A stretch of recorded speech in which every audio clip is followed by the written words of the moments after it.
जी मनोरंजन, इस वक्त जैसे कि हम बात कर रहे हैं, अब खबर आ रही है कि नहीं रहे पूर्व प्रधानमंत्री मनमोहन सिंह। दिल्ली के एम्स अस्पताल में उनका निधन हुआ है। आज शाम ही उन्हें लंग्स में इन्फेक्शन की वजह से भर्ती कराया गया था और इलाज के लिए, जिसके बाद उनकी तबीयत बिगड़ी थी, हालत नाजुक बताई जा रही थी। और अब खबर आ रही है कि पूर्व प्रधानमंत्री डॉक्टर मनमोहन सिंह नहीं रहे, उनका निधन हो गया है। प्रियंका गांधी एम्स पहुंच रही हैं। कांग्रेस ने अपने सभी कार्यक्रम कल के जो भी थे वो सब रद्द कर दिए हैं। राहुल गांधी, मल्लिकार्जुन खड़गे दिल्ली पहुंच रहे हैं।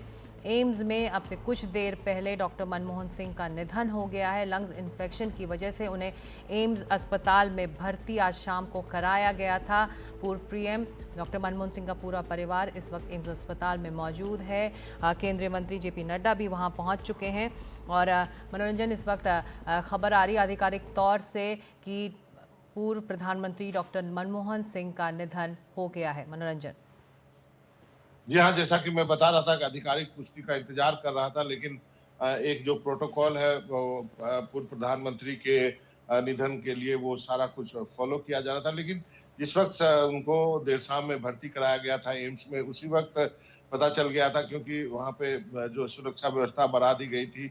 और जैसा मैंने कहा कि सोनिया गांधी और प्रियंका भाग के गई वहां पर मनमोहन सिंह को देखने के लिए। आप सबको मालूम है कि सोनिया गांधी वो मनमोहन सिंह पर कितना भरोसा करती थी। जब पूरा कांग्रेस ये कह रहा था 2004 में कि सोनिया गांधी को प्रधानमंत्री बनाया जाए, लेकिन सोनिया गांधी ने खुद जो है मनमोहन सिंह को जी चुना था। सुन लेते, कुछ रिएक्शंस भी आ He रहे was हैं। somebody Shashi who was a Tharoor को visionary, मनोरंजन। who did a great deal for the country. And we are all cancelling the very elaborate programs planned here and rushing back to Delhi, most of us. So I think it will be cancelled. I mean, it's not for me to announce. The government of Karnataka will announce. But for me, I have to get back now and see. See the In his cabinet, how you remember him, sir? I remember him as a wonderful man, a good leader, compassionate individual, a great visionary. Thanks. Thank you. Great visionary, एक legacy छोड़ के गए हैं doctor Manmohan Singh. मनोरंजन। के बारे में किस्सा बता देता हूँ। शशि थरूर पर डॉक्टर मनमोहन सिंह बहुत ट्रस्ट करते थे। मैं आपको बताऊं कि मनमोहन सिंह जी भी यूएन में थे एक वक्त में। करीब वो रहे वहां पे काफी 1966 से 1966 से 1969 तक मनमोहन सिंह यूएन में थे।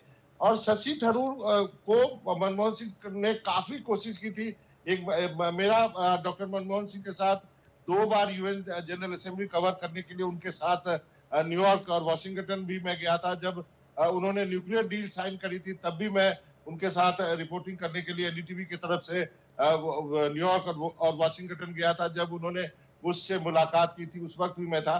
तो बहुत कोशिश ने डॉक्टर मनमोहन सिंह ने की थी कि किस ढंग से वो शशि थरूर को यूएन जनरल यूएनजीए के अध्यक्ष बना दें। और उनको लगता था कि शशि थरूर जो है वो काफी जो है काबिल है इस काम के लिए। उन्होंने बहुत कोशिश की थी। शशि थरूर चुनाव भी लड़े थे, लेकिन वो अनसक्सेसफुल रहे। उसके लिए काफी लॉबिंग भी की गई थी। और यही वजह है कि मनमोहन सिंह उसके बाद मनमोहन सिंह उनको ले आए। उन्होंने कहा कि आप चुनाव लड़िए, और तिरुवनंतपुरम से उनको टिकट दिया गया था। और ये सब डॉक्टर मनमोहन सिंह के कहने पे ही हुआ था। तो वो पहचान लेते थे किस आदमी में कितना कैलिबर है। ये एक उनके पास एक, क्योंकि वो कैरियर डिप्लोमेट थे और एक पढ़े लिखे आदमी थे। काफी अध्ययन था, उन्होंने ऑक्सफोर्ड में से उनके पास डिग्री थी। तो ये सब चीजें उनको के रूप में जो है लोग उनको याद रखेंगे। और यही बात डॉक्टर शशि थरूर ने भी कहने की कोशिश की है।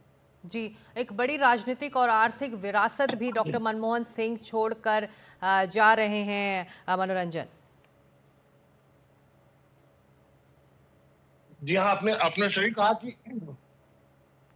एक ऐसा नेता जो कि राजनीति में आप कह सकते हैं अव्वल दर्जे का नहीं था, लेकिन पढ़ाई लिखाई से लेके ज्ञान के भंडार से लेकर के इकोनॉमी जैसे नाजुक सब्जेक्ट में किस ढंग से वो उसको आगे बढ़ा सकते हैं, ये सब चीजें जो है उसमें वो काफी पारंगत थे। मैंने कहा कि कभी लोकसभा चुनाव जीत नहीं पाए वो, साउथ दिल्ली से भी लड़े, चुनाव जीत नहीं पाए, कई बार कोशिश की, क्योंकि उनको भी लगता था कि प्रधानमंत्री रहते हुए ना एक बार लोकसभा में से चुन के आना चाहिए, लेकिन वो आसाम से ही रहे जब तक प्रधानमंत्री रहे, आसाम से लोग राज्यसभा में चुन के आए, बाद में जी अभी कुछ दिनों पहले तक वो राज्यसभा के मेंबर मनोरंजन, थे।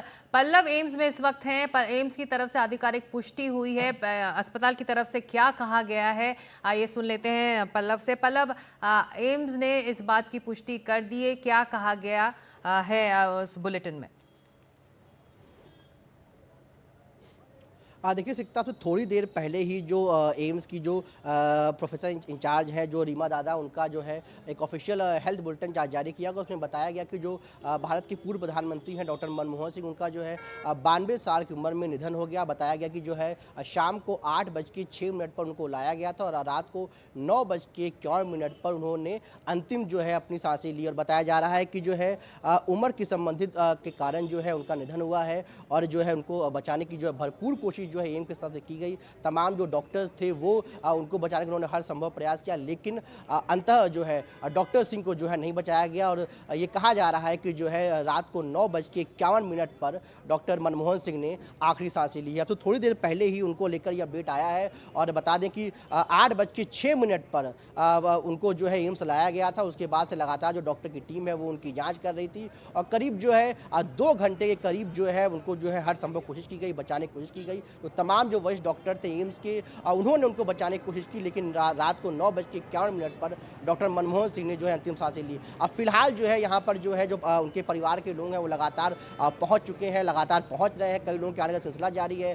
जेपी नड्डा जो है थोड़ी देर पहले जो बीजेपी के अध्यक्ष है, केंद्रीय स्वास्थ्य मंत्री हैं, वो एम्स पहुँच चुके हैं। कांग्रेस की जो सांसद है प्रियंका गांधी वाड्रा, वो यहाँ पहुँच चुकी हैं और तमाम जो बड़े नेता हैं उनके आने का सिलसिला जो है यहाँ पर शुरू हो गया है। लेकिन जो खबर है आधिकारिक तौर पर वो यही है कि एम्स ने जो है एकदम क्लियर कर दिया है कि डॉक्टर मनमोहन सिंह जो देश के पूर्व प्रधानमंत्री थे, उनका जो है आज जो है 92 साल की उम्र में उनका जो है निधन हो गया। सिकता जी मनोरंजन, एम्स के बुलेटिन में कहा गया कि वो लंग्स के इन्फेक्शन की शिकायत के बाद उन्हें अस्पताल लाया गया था। 92 साल के थे डॉक्टर सिंह और लंबे समय से बीमार भी चल रहे थे और आज उनको अस्पताल में भर्ती कराया गया था और हालांकि अस्पताल उन्हें रिवाइव नहीं करा पाया और 9:51 पर उनका निधन हुआ। मनोरंजन जी हाँ, निश्चित रूप से उनको जब अस्पताल लाया गया था, उसके पहले भी उनका इलाज चल ही रहा था। वो बार बार जो है हॉस्पिटल जाना, वहाँ पे चेकअप कराना, जीरियाट्रिक वार्ड में भी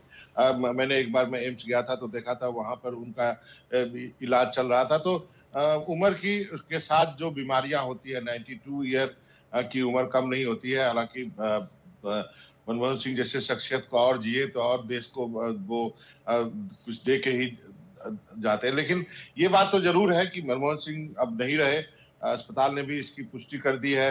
अब जो है वो आगे का फ्यूनरल, उसके बारे में कांग्रेस पार्टी जो है बयान जारी करेगी, क्योंकि कांग्रेस के सारे बड़े नेता जो हैं वो बेलगावी में, जैसा कि आपने शशि थरूर को थोड़ी देर पहले सुना कि सब जो है वहां से दिल्ली पहुंचने की कोशिश कर रहे हैं। सोनिया गांधी और प्रियंका गांधी दिल्ली में थी तो वो वही दोनों सबसे पहले एम्स भागे, क्योंकि जैसा मैं कह रहा था कि सोनिया गांधी को काफी भरोसा था डॉक्टर मनमोहन सिंह पर। और ये बात केवल प्राइम मिनिस्टर बनने से पहले नहीं था, कई ऐसे मौके आए। कई लोग इस बात को आश्चर्य होता है कि सोनिया गांधी ने मनमोहन सिंह को क्यों चुना, लेकिन मैंने बहुत सारे पॉलिटिकल क्राइसिस में देखा कि किस ढंग से सोनिया गांधी मनमोहन सिंह को आगे करती थी। इसका एक उदाहरण बताता हूं आपको। जब जम्मू कश्मीर में कांग्रेस और मुफ्ती मोहम्मद सईद की सरकार बननी थी और वो साझा सरकार थी और 3-3 साल की सरकार थी कि पहले जो है 3 साल एक पार्टी रहेगी, दूसरी बार दूसरी पार्टी रहेगी। तो वहां पर वो मामला अटक गया था कि पहली बार सीएम कौन बनेगा। और मैं कश्मीर में था उस वक्त रिपोर्टिंग करने के दौरान, तो सोनिया गांधी ने डॉक्टर मनमोहन सिंह को वहां पर भेजा था मुफ्ती मोहम्मद सईद से बात करने के लिए। और डॉक्टर साहब वहां गए, हम सब वहां पे दिल्ली के ढेर सारे वहां जर्नलिस्ट थे, क्योंकि चुनाव हो चुका था, रिजल्ट डिक्लेयर हो गया था, कई दिन बीत गए थे, हफ्तों बीत गए थे, मुख्यमंत्री का अता पता नहीं था। डॉक्टर मनमोहन सिंह गए, मुफ्ती मोहम्मद सईद साहब से उन्होंने बातचीत की और तब तय हुआ कि पीडीपी का जो है पहला टर्म जो है पीडीपी को मिलेगा, तो उसके बाद मुफ्ती मोहम्मद सईद साहब बने मुख्यमंत्री, और उसके 3 साल बाद गुलाम नबी आजाद साहब मिले। तो जहां पे मामला फंसता था पॉलिटिकल मामले में भी, सोनिया गांधी मनमोहन सिंह को ट्रस्ट करती थी। एक वाकया जो है वो आपको बताऊं कि शरद पवार साहब के साथ भी हुआ था। शरद पवार साहब अलग हो चुके थे, एनसीपी जो है वो अलग अपनी पार्टी बना ली थी सोनिया गांधी के विदेशी मुद्दे को लेकर के। लेकिन जब चुनाव के बाद जब गठबंधन करने की बात हुई थी महाराष्ट्र में, तब भी सोनिया गांधी ने मनमोहन सिंह को आगे किया था। कई बार जो है वो उनको इस तरह के पॉलिटिकल इसमें भी यूज करती थी। तो भले ही वो पॉलिटिक्स में शुरू से ना रहे, लेकिन उनके अंदर जो एक सच्चाई थी, एक निगोशिएशन करने की क्षमता थी, वो शायद बहुत अच्छी होगी। क्योंकि इसका परिणाम हमने देखा कि किस तरह से न्यूक्लियर डील के समय वो कैसे दृढ़ जो है बने रहे, कैसे वो उन्होंने किसी से भी वो उस पर जो है वो झुके नहीं।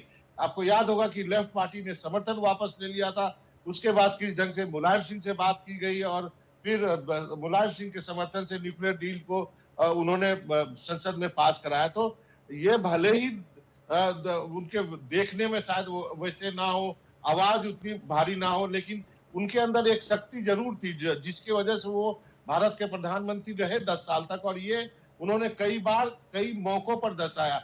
भले ही उनके बारे में ये भी कहा जाता था कि पीछे से सोनिया गांधी गवर्न करती थी, रिमोट कंट्रोल प्रधानमंत्री थे। मैं इन सब चीजों को नहीं मानता हूं उतना, क्योंकि मैंने उनको पीएमओ को फॉलो किया है और हम सब जानते हैं उस वक्त पीएमओ में पृथ्वीराज चौहान साहब मिनिस्टर होते थे। हम लोग रोज उनके पास जाते थे, न्यूक्लियर डील पर डीब्रीफिंग वो किया करते थे।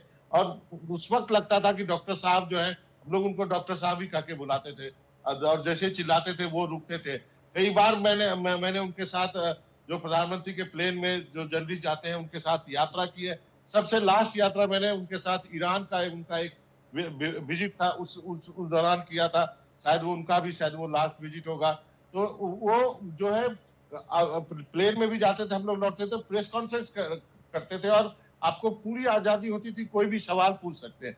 तो ये सारे गुण जो थे मनमोहन सिंह में, विज्ञान भवन में उनका प्रेस कॉन्फ्रेंस होता था, 200-250 जर्नलिस्ट वहां पे आते थे और सबका जवाब देते थे। तो ये सब खूबियां जो है मनमोहन सिंह में थी। कई चीजें जो सेकेंड टर्म उनका हुआ, उसमें जो 2G बाकी कोल ये सब घोटाले जरूर आए, और उसके बाद कांग्रेस को या कहें यूपीए को सत्ता से बाहर जाना पड़ा। लेकिन पहला टर्म जो उनका था वो उनके शानदार गवर्नेंस के लिए याद रखा जाएगा कि किस ढंग से उन्होंने देश को मनरेगा दिया, किस तरह से स्वास्थ्य सेवा के लिए रूरल हेल्थ मिशन दिया, किस तरह से यूनिक आईडी सिस्टम की उन्होंने पहल की। तो ये सारे राइट टू एम्प्लॉयमेंट दिया, राइट टू इंफॉर्मेशन दिया, राइट टू फूड दिया, राइट टू एजुकेशन की भी दिया। तो ये सारी चीजें जो है उन्होंने किया, और उसका परिणाम उनको ये कांग्रेस पार्टी को ये मिला कि 2009 के चुनाव में और भी बड़ी बहुमत से कांग्रेस पार्टी जीतकर सत्ता में आई। लेकिन दूसरे टर्म में कुछ गलतियां हुई, सरकार पे उनकी पकड़ शायद कमजोर हुई, और उसके बाद जो है वो 10 साल के बाद प्रधानमंत्री पद से मनमोहन सिंह को हटना पड़ा और कांग्रेस को भी सत्ता से बाहर जाना पड़ा। जी, डॉक्टर मनमोहन सिंह पूर्व प्रधानमंत्री अब नहीं रहे, उनका निधन हो गया है। एम्स अस्पताल में उन्हें लंग्स इन्फेक्शन के इलाज के लिए भर्ती कराया गया था, और अब से कुछ देर पहले उनके निधन की बात सामने आई है। अपने कोट्स के लिए भी डॉक्टर मनमोहन सिंह मनोरंजन जाने जाते हैं। जब उनको लेबल किया जा रहा था वीक प्राइम मिनिस्टर, तब उन्होंने एक कोट दिया था जिसका जिक्र आपने कुछ देर पहले भी किया कि I honestly believe that history will be kinder to me than the contemporary media. जी हाँ, मुझे याद है, ये सब चीजें एकदम मेरे दिमाग में फ्रेश है। तो जब उन्होंने कहा था कि जब इतिहास लिखा जाएगा तो मुझे एक अलग तरह से इतिहास जो है वो जज करेगा। उन्होंने एक जगह ये भी कहा था कि आदमी जो है वो गलतियों का पुतला होता है। ये भी उनका एक फेमस कोट था कि भाई जब उन पे कुछ तोहमत लगाए गए थे,